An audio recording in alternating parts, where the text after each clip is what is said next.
आपली संस्कृती, आपले संस्कार सदा राहू दे आपल्या सोबत। भारताच्या महान ग्रंथांचे आणि काव्यांचे संपूर्ण संकलन सबस्क्राइब करा तिलक।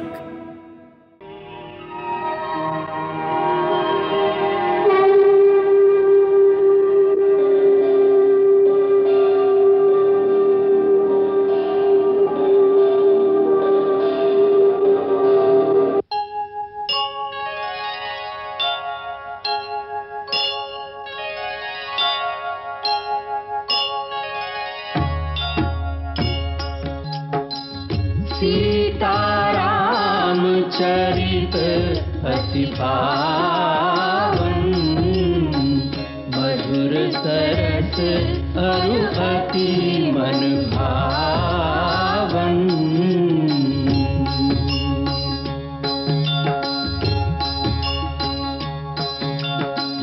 पुनि पुनि कितने हो सुने सुनाए,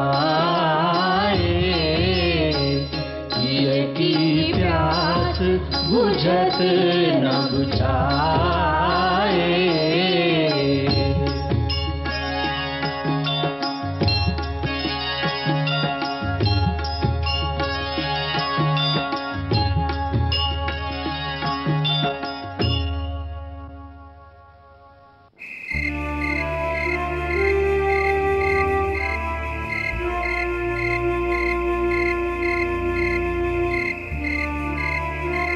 गुरुदेवांनी सांगितलं होतं की वनदेवींना जास्तीचे प्रश्न नका विचारू, जेव्हा त्या बोलतील तेव्हाच बोला। आणि गौतमी मातेने सांगितलंय की त्यांना कधीही एकटं सोडू नका, कायम त्यांच्या सेवेत राहा।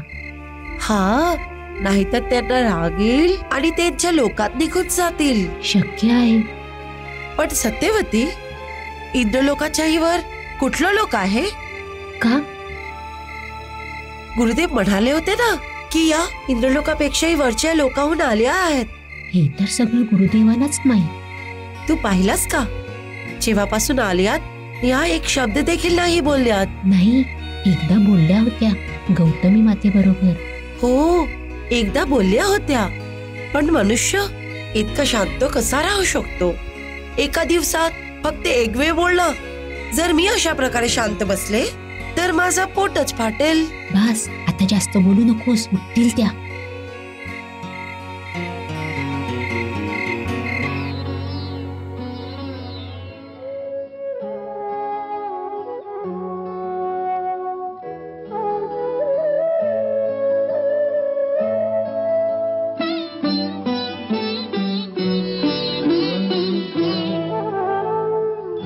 एक वन में एक राजमहल में घास बिछा धरती पर सोए, बिरहा का गंगा जल आकर दोनों के नैनों को धोए।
संजोए।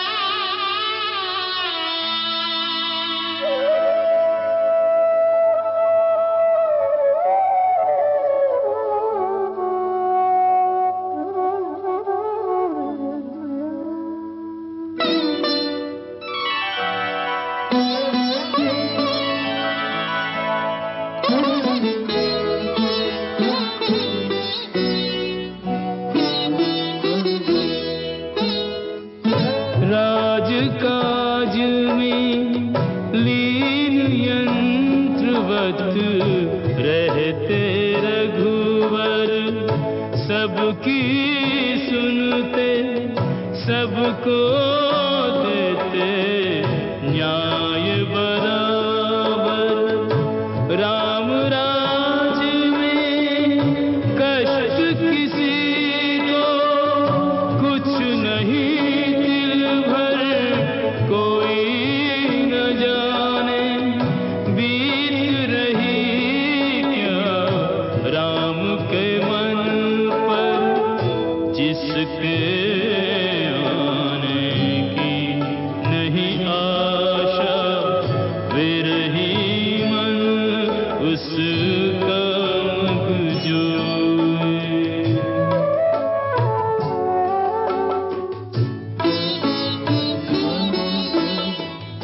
बैरागी का जीवन जीते दोनों को कितने दिन बीते। सीता जपती राम की माला, राम हृदय कहे सीते सीते। बिरहा के इस अतल सिंधु ने राम सिया के हृदय डुबोए। बिरहा के इस अतल सिंधु ने राम सिया के हृदय डुबोए। तीनों लोक हैं सहमे सहमे, अब क्या बीते अब क्या हुए।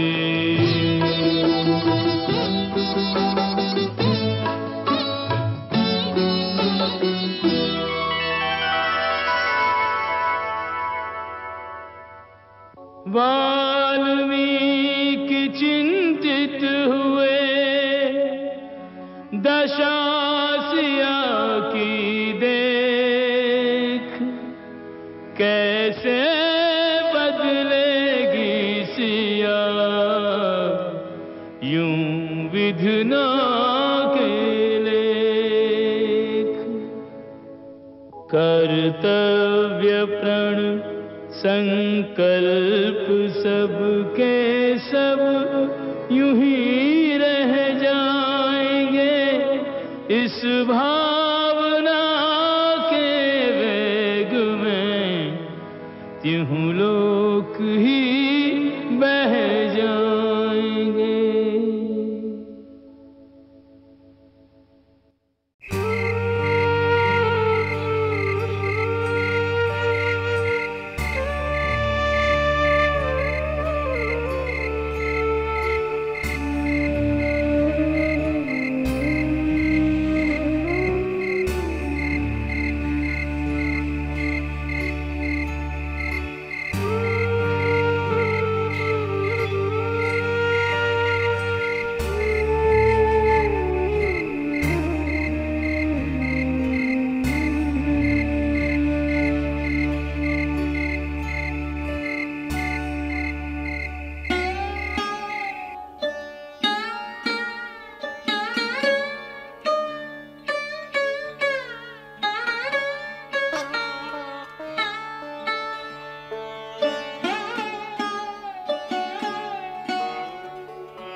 मुली,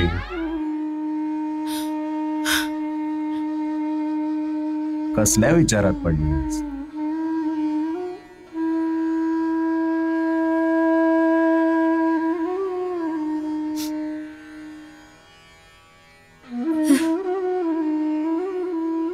काही नाही गुरुदेव, बसल्या बसल्या मन असंच अयोध्येत जाऊन पोहोचलं. जर मनाने सारखं सारखं अयोध्येतच जायचं होतं तर अयोध्या सोडलीच का? मनच आहे, वारंवार त्यांच्या चरणांपाशी जातंय. मुली, मनाचा तर स्वभावच असा असतो की ते इथून तिथं भटकत राहतं.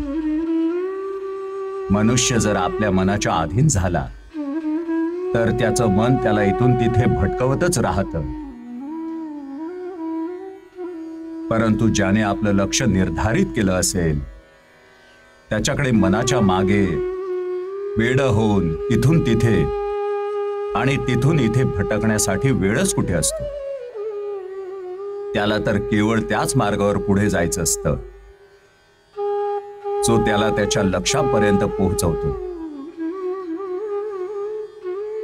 मुली, तू एक लक्ष घेऊन चालली आहेस. तू पूर्वजांसमोर जी शपथ घेतली होतीस ती आठव. तू म्हणाली होतीस, मी मिथिला नरेश, राजा जनकाची कन्या सीता, आपले महान पती आपले भगवंत श्रीराम यांच्या चरणांची शपथ घेऊन वचन देते की आज नंतर माझी सावली देखील आपल्या पवित्र राजकुळावर नाही पडणार. मी आपल्या नावाचाही त्याग करत आहे, म्हणजे हे कलंकित नाव कुणाच्या जिभेवर येऊ नये. रघुवंशाची भावी संतांनी माझ्या गर्भात धारण करून जात आहे आणि हे वचन देते की त्या अपत्याला अशा योग्यतेचं बनवेन की आपल्या नावाला आणि कीर्तीला आणखी उज्ज्वल करेल.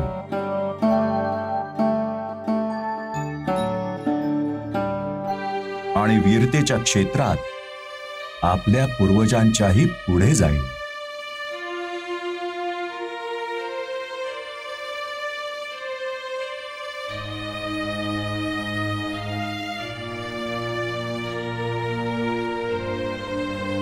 तू ज्या अपत्याला आपल्या पूर्वजांपेक्षा मोठा प्रतापी आणि वीर बनवण्याचा संकल्प केलायस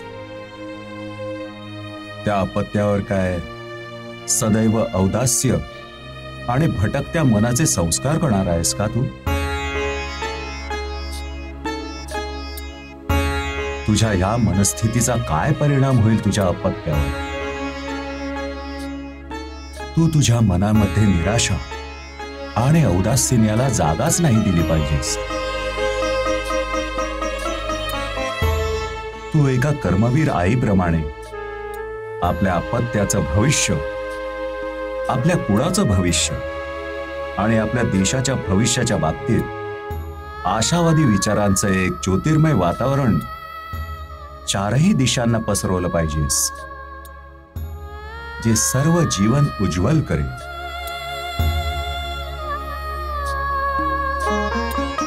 मुली, ज्यांना भविष्याची निर्मिती करायची असते त्यांना मनाच्या अधीन होऊन नाही चालत, उलट मनाला आपल्या अधीन करून पुढे चालतात.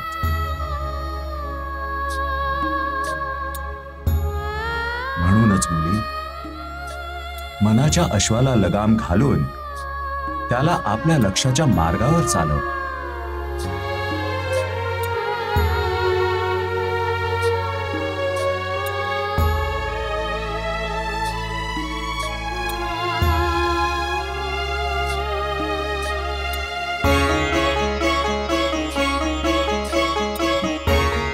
मला क्षमा करा गुरुदेव, आपला उपदेश खरा आहे, परंतु राघवांचा वियोग अगदी असहनीय आहे. मला माझ्यापेक्षा अधिक चिंता त्यांची असते. माझ्या समोर तर एक लक्ष्य आहे, परंतु त्यांच्या समोर तर साऱ्या राजमहाला केवळ अंधकार अंधकारच आहे. मुली, जीवन राजमहालाच्या अंतःपुरातच समाप्त होत नसतं. जीवन खूप विशाल आहे. एका राजासाठी कार्यक्षेत्र दूरपर्यंत पसरलेलं असतं. राघव कर्तव्यात होऊन सावरून जातील, परंतु जर तू नाही सावरलीस तर तेही नाही सावरणार.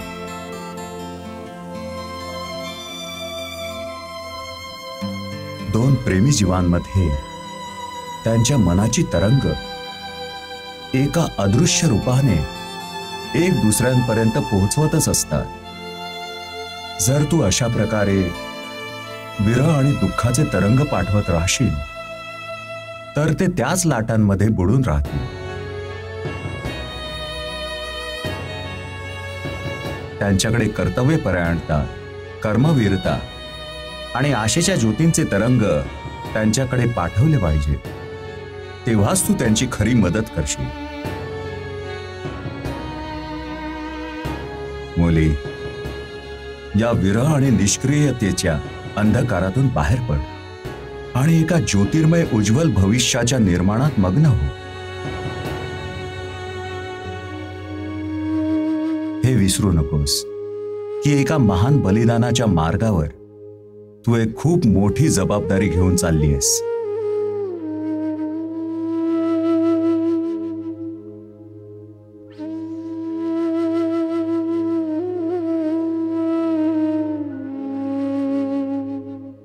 मला असं वाटतंय गुरुदेव, जसं की तुम्ही नदीच्या उसळलेल्या लाटांमधून बाहेर काढून मला स्थिर जमिनीवर उभं केलंय. तुम्हाला शत शत प्रणाम.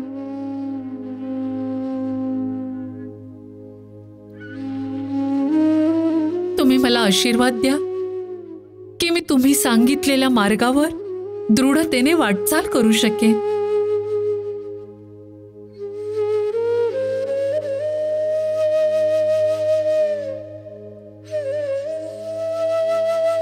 देवी भगवतीची शक्ती तुला प्रदान हो.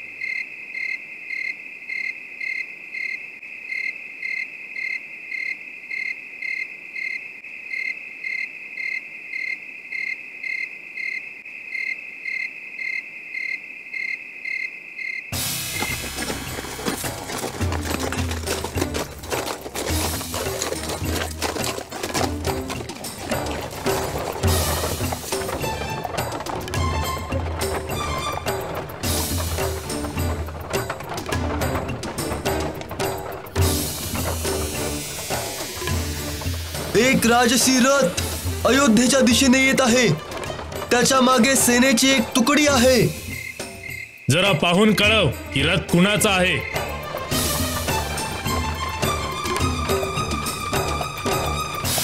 अंधारात दिसत नाहीये. आपल्या सैनिकांना तयार ठेवा. जशी आज्ञा.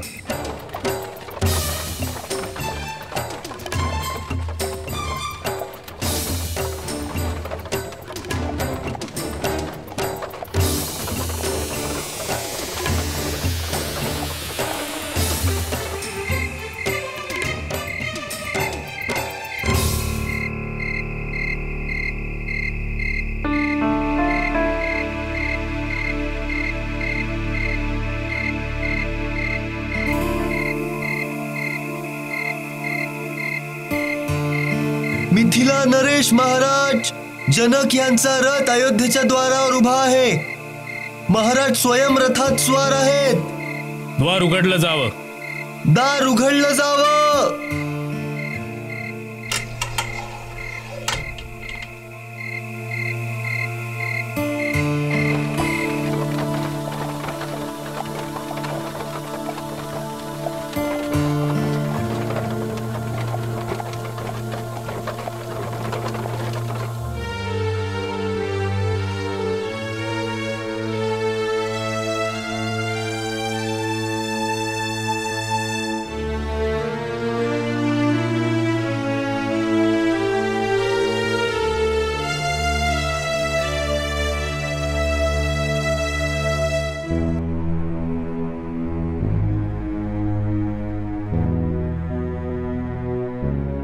दादा,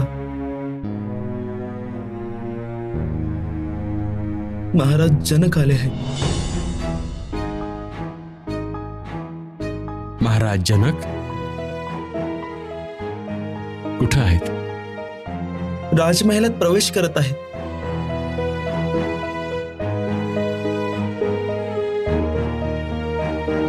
मंगल भवन अमंगल हारी, प्रभु सुदशरथ अजिर बिहारी.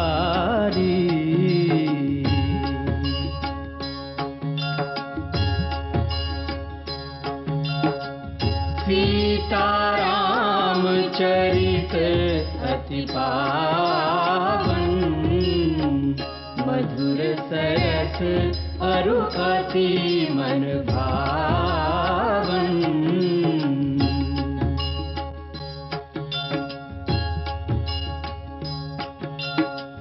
पुनि पुनि कितने हो सुने सुनाए, की प्यास बुझत न बुझाए.